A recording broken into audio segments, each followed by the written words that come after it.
আমরা সবসময় freedom of প্রেসে বিশ্বাস করি। আমরা বিশ্বাস করি যে প্রতিটি ব্যক্তি, মানুষ, সংগঠন, বিশেষ করে সাংবাদিকেরা তারা তাদের মত স্বাধীনভাবে প্রকাশ করবে। সেই বিশ্বাসেই আমরা মনে করি যে যারা এই সমস্ত কর্মকাণ্ডে লিপ্ত থেকেছেন তারা এসব থেকে বিরত থাকবেন এবং সংবাদপত্রের যে মুক্ত ধারা তাকে অব্যাহত রাখবেন। সাংবাদিক ভাইরা, আমরা আজকে গভীরভাবে শ্রদ্ধা জানাতে চাই সেই সমস্ত শহীদদের, যারা ছাত্র এবং জনতা, যারা এই দীর্ঘ 15-16 বছরের যে গণতান্ত্রিক সংগ্রাম, সেই সংগ্রামে যারা প্রাণ দিয়েছেন, তাদের প্রতি আমরা গভীর শ্রদ্ধা নিবেদন করি। আমরা অভিবাদন জানাতে চাই, স্যালুট জানাতে চাই আমাদের ছাত্রদের, আমাদের সন্তানদের, যারা তাদের মেধা, বুদ্ধিমত্তা, সাহস নিয়ে এই ফ্যাসিবাদী সরকারের বিরুদ্ধে দাঁড়িয়ে বুকের রক্ত দিয়ে তারা আজকে বিজয় অর্জন করেছেন, ছাত্র জনতার বিজয় অর্জিত হয়েছে। আমরা তাদেরকে আবারও অভিবাদন জানাচ্ছি।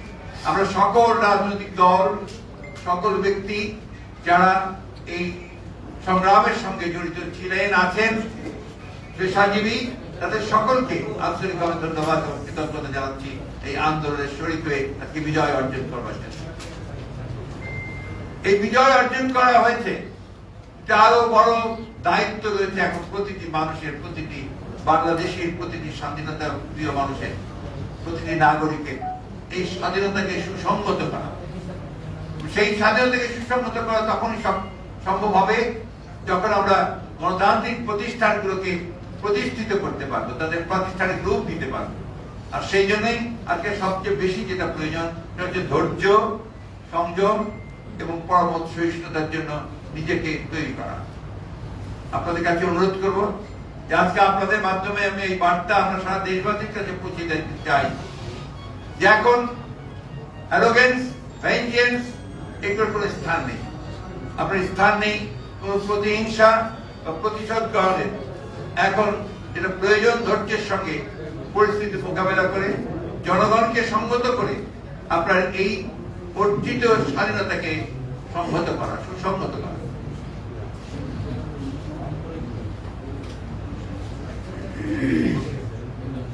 আমি আপনাকে অনুরোধ, আপনাদের মাধ্যমে সকলকে অনুরোধ করতে চাই আবারও এই অনুরোধটি আমাদের অত্যন্ত আন্তরিক এবং জরুরি যে আপনারা এটা সব ক্ষেত্রে পৌঁছে দেবেন। যে এখনো যারা এখন এই বিভিন্ন প্রতিষ্ঠানে প্রতিশোধমূলক ভাবে অগ্নিসংযোগ করছেন, লুটপাট করছেন, বাড়ি ঘরে হামলা করছেন, এটা দয়া করে অবিলম্বে এই মুহূর্ত থেকে বন্ধ করুন। যারা এটা করছেন তারা কেউ এই আন্দোলনের শরীর, আন্দোলনের লোক নন, তারা সবাই কিন্তু আপনার যারা আন্দোলনের বিরোধিতা করেছে তারা এবং তাদের লোকেরাই করছে। এই বিষয়গুলো আমাদেরকে একটু মনে রাখতে হবে। সেভাবেই আমি আপনাদের মাধ্যমে দেশবাসীর কাছে অনুরোধ জানাচ্ছি। সেই সঙ্গে আমাদের দলের সকল নেতা কর্মীদেরকে আমি অনুরোধ করবো যে তারা এই ব্যাপারে অত্যন্ত দৃঢ়তার সঙ্গে এদের বিরুদ্ধে প্রতিরোধ গড়ে তুলে সমস্তকে একটা ঠান্ডা অবস্থায় তৈরি নিয়ে আসা করার জন্য ব্যবস্থা করা।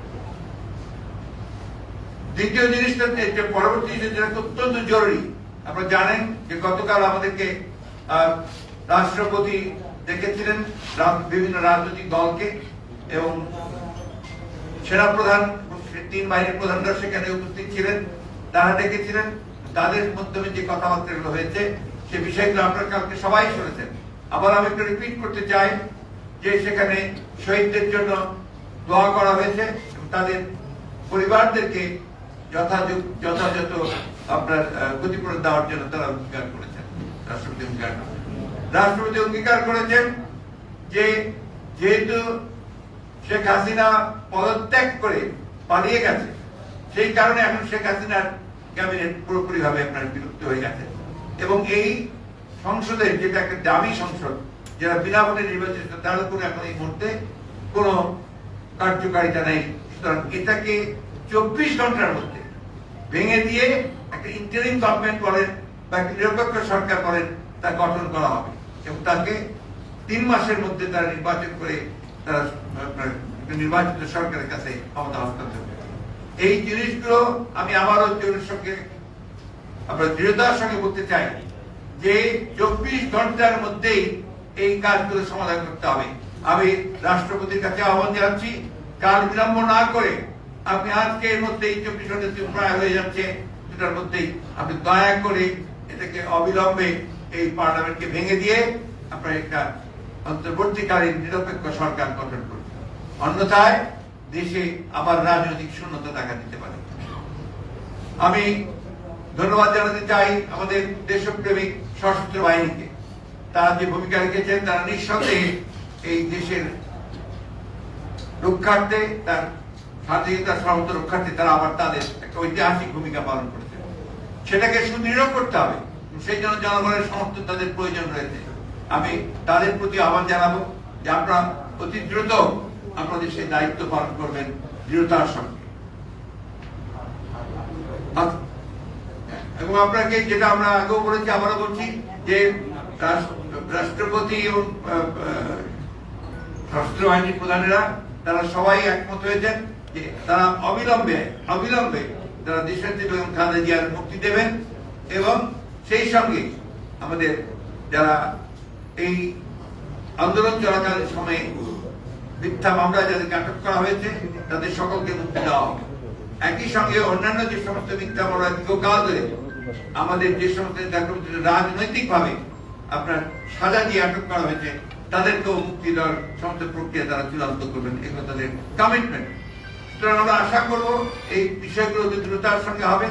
একই সঙ্গে আশা করব যে সমস্ত গণতান্ত্রিক শক্তি আজকে ঐক্যবদ্ধ হয়ে অর্জিত যে সাফল্য, সেই সাফল্যকে সুসংগত করবার জন্য তারা সবাই তাদের নিজ নিজ ভূমিকা রাখবে। এটাই আপনাদেরকে আমি জানাতে চাই। ধন্যবাদ আপনাদের। এবার আরেকটি কথা বলি, যেটা অবশ্য আগাম কথা হচ্ছে, আমরা জানাবো আপনাদেরকে, আমরা তো আগামীকাল একটা সমাবেশ করতে পারি, আমরা সেটা সময় মতো জানাবো। জি মাননীয় মহাসচিব, বৈষম্য বিরোধী ছাত্র আন্দোলনের নেতৃবৃন্দ যাদের নেতৃত্বে এই গণ অভ্যুত্থান হয়েছে, তারা গতকালকে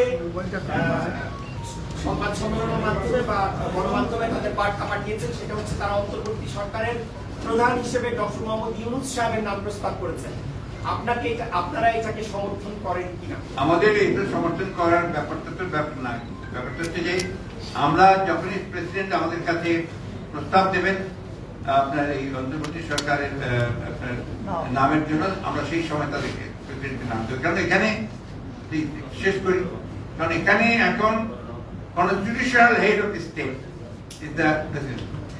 উনি হচ্ছেন রাষ্ট্রের প্রধান, তারই একমাত্র এখতিয়ার আছে আপনার এই ধরনের ব্যবস্থাগুলো নেওয়ার জন্য। সুতরাং তিনি যখনই আমাদেরকে ডাকবেন আমরা অবশ্যই আমাদের যেটা নাম প্রস্তাব সেই প্রস্তাব। তবে আপনাদের একটা কথা বলে দিই, ছাত্রদের প্রতি আমাদের সম্পূর্ণ আস্থা আছে, এই যে আস্থা আমাদের আছে এবং আমরা তাদের প্রতি তাদের আন্দোলনের সঙ্গে একাত্মবোধ করেছি, তাদের সঙ্গে আমরা একাত্মবোধ করছি। তবে আমরা প্রত্যাশা করবো যে এখানে সর্বদলীয় ব্যাপারটা গুরুত্ব দেওয়া উচিত, যে জিনিসটা অত্যন্ত গুরুত্বপূর্ণ। মাননীয় মহাসচিব, আজকের মিটিং এ আপনারা অন্তর্বর্তীকালীন সরকারের প্রধান বা সদস্যদের নাম প্রস্তাবের জন্য কোনো আলোচনা করেন না? আমরা সেটা কোনো নাম ঠিক করিনি, যখন করবো আপনারা জানতে পারবেন। একটা বিষয় একটু জানতে চান, আপনি প্রথমেই যে বললেন যে ফেসিবাদ মুক্ত গণতান্ত্রিক বাংলাদেশে আমাদেরকে স্বাগত জানিয়েছে, একটা রিজিমের পতন হয়েছে, কিন্তু আপনি কি মনে করেন যে গণতন্ত্র ফিরেছে আদৌ? এটা কি মুহূর্তে ফিরবে? এটা কি এত সহজ? এই 50 বছরে সেই গণতন্ত্রকে এস্টাবলিশ করা যায়নি, এটা তো সূচনা। আর কিন্তু এখন আমরা রাহু মুক্ত হয়েছি, আমরা একটা ফ্যাসিবাদের যে মূল হোতা জনগণ তাকে ছড়িয়েছে, সে পালিয়ে গেছে, জনগণ থেকে বিতাড়িত করেছে। সেইখানে আপনার এটা একটা বড় বিজয়, নিঃসন্দেহে সেই বিজয়টাকে কনসিডার করতে হবে। সামনে কি আরো নাম ছবি নেব? ম্যাডাম এই খবরটি শুনেছেন যে দেশে যা করছে, তো ম্যাডামের কি প্রতিক্রিয়া? ম্যাডাম প্রথম যে কথাটা বলেছেন যে সবাইকে শান্ত হতে হবে, আর এখানে এখন এমন কোন ধরনের সিচুয়েশন তৈরি যেন না হয় যাতে অর্জিত বিজয় আবার ছিনিয়ে না নিয়ে যায়। এবং জনগণকে তিনি আর থাকতে বলেছেন যে এই বিজয় যেন কেউ ছিনিয়ে নিতে না পারে। ম্যাডামের মুক্তির ব্যাপারে কথা হচ্ছে, আপনারা জানিয়েছেন দেশবাসী আনন্দিত। ম্যাডাম জনসম্মুখে কবে নাগাদ আসতে পারে? উনি যখন নিজেকে মনে করবে যে সে স্পিড, তিনি অত্যন্ত অসুস্থ, আপনারা জানেন। আমরা কাল রাতেই তার সাথে দেখা করি, অত্যন্ত অসুস্থ। সুতরাং যখনই আপনার তিনি সুস্থ হবেন, ফিট মনে করবেন, তখন তিনি জনগণের সামনে তারেক রহমান সাহেব কবে দেশে ফিরবেন? এই স্বাধীন দেশে কবে তারেক রহমানকে উনি যখনই মনে করবেন নাও হি ক্যান কাম ব্যাক, আমরা অলরেডি তাকে আমাদের অনুরোধ জানিয়েছি যেন দ্রুত চলে আসেন, সেই ব্যবস্থা হবে।